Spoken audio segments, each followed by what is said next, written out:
नमस्कार, जय श्री राम। मैं आप सभी का जय श्री नर्मदा भक्ति टीवी में पुनः हार्दिक स्वागत करता हूं। मेरा नाम डॉक्टर चंद्रेश घनश्याम जोशी है। मैंने ए से लेकर के जो जेड तक सीरीज़ है वो कंटिन्यू मैंने निकाली थी।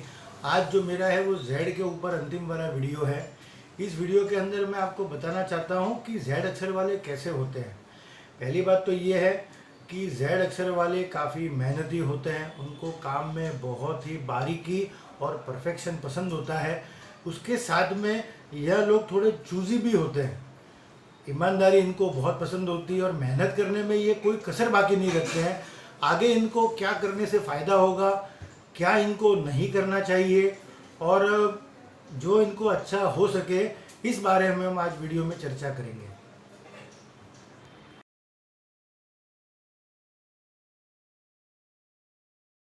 नमस्कार। जैसे हमने चर्चा की थी जो कि आज हम जेड के बारे में आज आगे बढ़ेंगे। तो पहली बात तो ये जेड कैसे बनता है, तो ये देखिए ऐसे ऐसे और ऐसे। तो कुल मिलाकर के इनके जीवन में शुरुआती का दौर और अंतिम दौर काफ़ी स्टेबल रहता है। और जो बीच का दौर है तो जिसमें इनको थोड़ा परिवार को लेके, क्योंकि इनकी एक सबसे बड़ी अच्छी खासियत है कि जो मैंने पहले इंट्रोडक्शन में बता चुका हूँ कि इन लोगों को मेहनत करना बहुत ही पसंद होता है। नंबर 2 के ऊपर इनको ऐसा होता है कि ये लोग काम के अंदर बारीकी पसंद करते हैं। तीसरा, ये लोग बहुत ईमानदार रहते हैं। बातों को सूंघना, कोई अगर कोई बात कर रहा है और उसका अर्थ निकालना कोई इनसे सीखे। कोई सेल्समैनशिप करनी है तो इनमें इनकी महारती हासिल होती है। अगर आप इनको पत्थर भी दे दोगे तो ये उसको आसानी से हैंडल करके उसको बेच के भी आ जाएंगे। अब जो है आगे इनकी विशेषता के अंदर देखा जाए तो ये थोड़े अपने पर्सनल लाइफ में काफ़ी अपने परिवार तक ये लोग सीमित रहते हैं। इनका एक ही है कि ये कब क्या करेंगे इसके बारे में कोई कुछ नहीं कह सकता।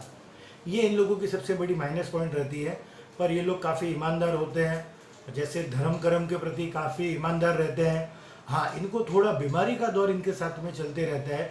जैसे कभी इनको गॉल ब्लैडर में प्रॉब्लम होना, कभी इनको पेट में गैस बनना, कभी इनको पित्त की शिकायत सताना, कुल मिलाकर के पेट में गर्मी भी बहुत रहना, ये इनके साथ में थोड़ा फैक्टर चलते रहता है। तो इससे बचने के लिए इनको क्या करना चाहिए कि जो टिप्स मैं देना चाहता हूँ वो टिप्स ये रहेगी कि इनको पीले रंग की बेडशीट का उपयोग करना चाहिए, पहली बात।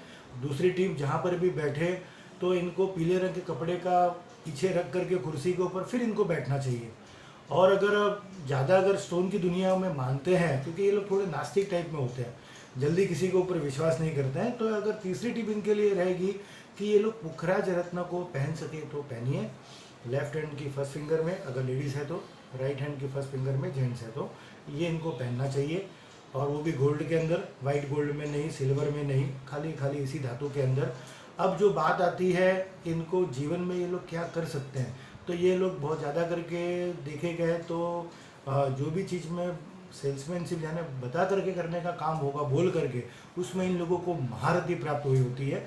इसलिए इनको उस फील्ड में अगर करियर बनाना है तो ये बना सकते हैं। टीचिंग प्रोफेशन भी इनके लिए बेस्ट रहेगा। अकाउंट्स के संबंध में उतार चढ़ाव रहेगा, बट फिर भी मेहनत करके वहाँ तक पहुँच जाते हैं। अब जो दूसरा और कैरियर है तो जहाँ पर भी इनको जैसे जासूस वगैरह बनना, ये भी ये लोग काफ़ी अच्छे से कर सकते हैं। और उसके बाद में भी अगर इनको कुछ और अच्छा करना है कैरियर को लेकर के, तो खाने का जो चीज़ है उसको लेकर के पशु पक्षी की सेवा, पशु पक्षियों को बेचना, हालांकि ये गुनाह है, पर अगर किसी को अगर कोई कुछ नहीं कर सकता है तो ये उनके जो पशु पक्षियों के जो सामान आते हैं, जैसे बिस्किट वगैरह है, जो भी एनिमल्स के लिए दवा वगैरह आती है, उसका व्यापार भी ये लोग कर सकते हैं। तीसरा, जो ब्लड सैंपलिंग का काम है, उस डिपार्टमेंट में अगर पढ़ाई करके जो उस फेस को, उस फील्ड को कर सके तो बहुत अच्छा रहेगा इनके लिए। अब जो अंत में आता है वो है इनको बेचने की कला। पुनः कहता हूँ कि ये लोग पत्थर को भी सोना बता करके बेच सकते हैं। इनको साथ में एक चीज़ हमेशा इनको खटकेगी या इनको खटकेगी कि उन्हें हमेशा अकेलेपन का एहसास होगा कि मैं सबके लिए करता हूँ पर कोई मेरे लिए कोई नहीं करता है। ये इनके साथ में हमेशा होते रहेगा। तो इसके लिए मैं एक एडवाइजेबल टिप्स देना चाहता हूँ कि डेली अगेन कहता हूँ, हर वीडियो में मैंने कहा हुआ है कि सबसे बड़ा ब्रह्मास्त्र वो है मेडिटेशन। आप लोग मेडिटेशन कीजिए, एक्सीलेंट रिजल्ट उसका आता है, मतलब ज़बरदस्त। पर इसमें आपको कम से कम खुद के ऊपर वॉच करना होता है। 15 मिनट, 20 मिनट, 25 मिनट डेली अपना टाइम एक 15-15 दिन के अंतराल पे बढ़ाते जाइए। यूट्यूब के ऊपर, गूगल के ऊपर दुनिया भर के लिंक्स हैं अच्छे वाले, जिन्होंने अपनी मेहनत कर करके उसको यूट्यूब के ऊपर अपलोड किया हुआ है। आप उनको देखिए, संगीत सुनिए, संगीत में थोड़ा अपना समय दीजिए। जैसे बांसुरी बजाना है, ढोल बजाना है, गिटार बजाना है, इसमें थोड़ा आप समय दीजिए, क्योंकि संगीत में भी अगर आप कुछ करोगे तो वो आपके माइंड को डाइवर्ट करेगा। कुल मिलाकर के जल्दी आप अपसेट होने वाले लोग हो तो अपसेट ना हुए। और विशेष करके चीज़ कहना चाहता हूँ कि आपको लोग सपना दिखा करके अपना गलत फ़ायदा उठा सकते हैं, तो इसके लिए किसी के ऊपर अंधविश्वास न करें। कोई भी काम करने के पहले उचित व्यक्ति के पास सलाह जरूर लें, यह बात आप कभी मत भूलना। अब जो आगे की टिप्स मैं देना चाहता हूँ कि जो रेमेडीज़ के अंदर आ रही है, तो नंबर 1 के ऊपर डेली योगा कीजिए, ज़रूरतमंदों की मदद कीजिए। बिल्ली होती है, बिल्ली को आप दूध बिस्किट खिलाइए, हो सके तो बिल्ली पालिए, अगर हो सके तो, मर्जी आप लोगों की, क्योंकि रखना आप लोगों को है। नंबर 3 के ऊपर टाइगर आई करके एक स्टोन आता है, उसको आप पहनिए, चाहे एक पहनिए या ब्रेसलेट बना के पहनिए। जैसे मैंने ये ब्रेसलेट पहना हुआ है स्टोन का, तो ऐसे में टाइगर आई का ब्रेसलेट आता है, अगर वो पहनोगे तो भी चलेगा, क्योंकि आप लोगों को घबराहट बहुत होगी, अंधेरे में डर लगेगा, अचानक बेचैनी फील होगी। तो ये जो खेल है ये आप लोगों के साथ में हो सकता है, तो उससे बचने का ये उपाय बेस्ट है, ये करोगे तो उत्तम रहेगा। अब उसके बाद में कुछ कारण से अगर बीमारी बहुत ज़्यादा घेर रही है, कुछ समझ में नहीं आ रहा है, तो जितना भी आपका वजन है उसका 10वां भाग आप चने की दाल लीजिए, और उसके साथ में उसका आधा आप ले लीजिए गुड़। इन दोनों को आपके हाथ को लगा करके गुरुवार के दिन किसी भी ज़रूरतमंद को, चाहे वो विधवा हुए, अनाथ आश्रम हुए, या कोई परिवार है जो संघर्ष कर रहा है, या जिसको भी आपकी इच्छा है, आप उनको ये दान दीजिए, ताकि आप लोगों को इससे बहुत आराम होगा। अब नंबर 2 की जो एडवाइजर टिप है वो आप लोगों को ये देना है चाहता हूँ मैं, कि आप लोगों को जनवरी और फरवरी महीने में किसी भी प्रकार की चमड़े की वस्तु नहीं खरीदनी है।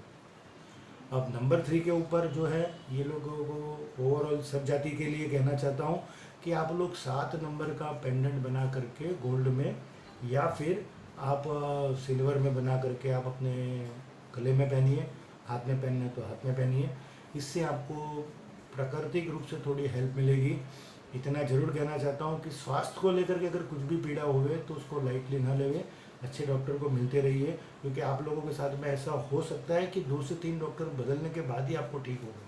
तो कंटिन्यू डॉक्टरों की सेवा लेते रहिए, उचित व्यक्ति से संपर्क में रहिए, और जितना भी आप जिस भी जाति में हो उस जाति में दान धर्म करते रहिए, गरीबों की मदद कीजिए, पशुओं को पानी पिलाइए, जितना आप दे सको मदद उतनी लोगों की मदद करो, आगे ईश्वर आपको 1000 गुना वापस देगा। ये मेरी बात आप लिख के रखना, इसमें कोई दो राय नहीं है। और आशा करता हूँ कि आप सभी लोगों को, जिन जिन लोगों ने मेरा पूरा वीडियो देखा है, उनका मैं बहुत बहुत धन्यवाद देना चाहता हूँ। संसार में कोई अमर नहीं आया है, इसके लिए ये बात आप मेरी कभी मत भूलना कि ज़रूरतमंदों को ये जितने भी मैंने वीडियोस निकाले हैं, मैं दावे से कहता हूँ कहीं भी आपको देखने नहीं मिले होंगे, बहुत ही कम केसेस में आपको सुनने भी मिले होंगे। तो मैं एक ही चीज़ कहता हूँ कि काफ़ी मेहनत करके मैंने ये चीज़ें आपके सामने लाई है, तो इसको आप कीजिए, लोगों तक पहुँचाइए, क्योंकि जब कोई फंसता है तो उसे पता है कि जो प्यासा है उसको पानी की कीमत का पता चलता है। भगवान ना करे कोई तकलीफ में आवे, ईश्वर सबको सद्बुद्धि देवे, सबको खुश रखे, संसार में शांति आवे। मेरे गुरु है महादेव, और जो जगत गुरु शंकराचार्य है, और भी जितने भी गुरु हैं, विशेष करके जो प्रत्यक्ष गुरु के रूप में स्वामी समर्थ जी है, उन सभी लोगों का मैं तहे दिल से बहुत बहुत धन्यवाद देना चाहता हूँ कि मुझे इस योग्य बनाया कि आज मैं आप लोगों के सामने आ सका हूँ। पुनः कहता हूँ कि आप लोगों को ये वीडियो बहुत पसंद आए होंगे, इसके लिए जय गुरुदेव दत्त, जय जय श्री स्वामी समर्थ, जय श्री राम, हर हर महादेव।